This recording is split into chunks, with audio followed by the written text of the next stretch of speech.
আজ যে ঘটনাটা লিখছি সেটা আমার মায়ের মুখে শুনেছিলাম। আমার মায়ের ছোটবেলার এক বান্ধবীর ভাইয়ের সাথে ঘটনাটা ঘটেছিল। যে ভাইয়ের সাথে ঘটনাটা ঘটে তার নাম ছিল আব্দুর রহিম। তিনি পেশায় একজন সিএনজি চালক। বড় বোনের ছেলে মিজান সিএনজি চালানো শিখবে, তাই প্রতিদিন মামার সাথে বের হতো। আব্দুর রহিম ভাই তাকে পাশে বসিয়ে রাখত, দেখতো মামা কিভাবে সিএনজি চালায়। সময় পেলে মামা তাকেও চালাতে দিত। প্রতিদিনের মতোই তার সিএনজি চালানো শেষ করে বাড়ি ফেরার পথে দেখতে পেল একটি লোক রাস্তায় দাঁড়িয়ে সিগন্যাল দিচ্ছে গাড়ি থামানোর জন্য। তারা তাকে বলল যাবে না।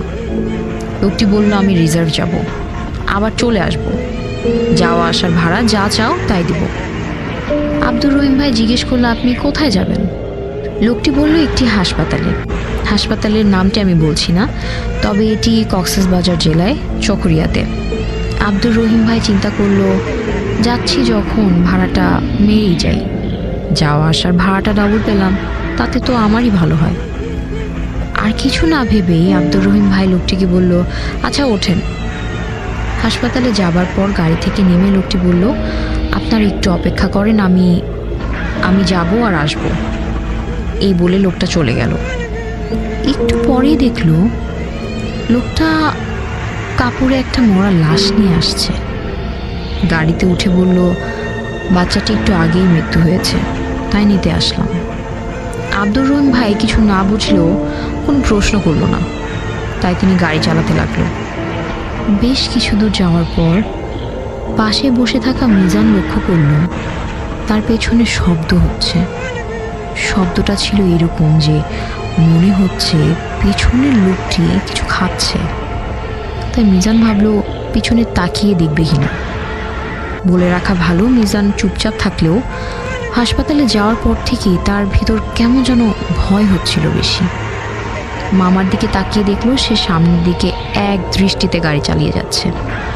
তাই মিজান ভয়ে ভয়ে পেছনে তাকাতেই লোকটি চোখ লাল করে ধমক দিয়ে বলল তুমি এদিকে তাকাচ্ছ কেন? সামনের দিকে তাকাও। 2-3 বার তাকাতে চাইলেও লোকটা চোখ লাল করে একই কথা বলল। একটু পর আব্দুর রহিম ভাই বুঝতে পারল পেছনের লোকটি কিছু একটা খাচ্ছে। মিজানের দিকে তাকিয়ে দেখলো সে ভয়ে কাঁপছে। মিজান লক্ষ্য করল লোকটি চলন্ত গাড়ি থেকে লাফ দিয়ে পিছন দিকে দৌড়াচ্ছে। সে সাথে সাথে বলল মামা গাড়ি থামা, পিছনের লোকটি গাড়িতে নাই। আব্দুর রহিম ভাই গাড়ি ব্রেক করে পিছনে তাকাতেই যা দেখল সেটা দেখবে বলে আশা করেনি। মিজান পিছনে তাকাতেই জ্ঞান হারিয়ে পড়ে যায়।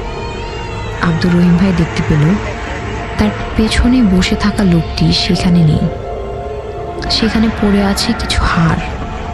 বুঝতেই পারলেন লোকটি বাচ্চাটাকে খেয়ে চলে গেছে। তাও ভাগ্য খুব ভালো যে তাদের সাথে খারাপ কিছু হয় নাই। ওটা দেখার পর এত ভয় পেয়েছিল সে, কোনো রকমে মিজানকে গাড়ি তুলে বাসায় আসে। আব্দুর রহিম ভাই এলাকার একজন হুজুরকে ঘটনাটা বলার পর হুজুর ঘটনাটি শুনে যেটা বলে সেটা হচ্ছে ওই লোকটি কোনো মানুষ ছিল না, ওটা একটা জিন ছিল।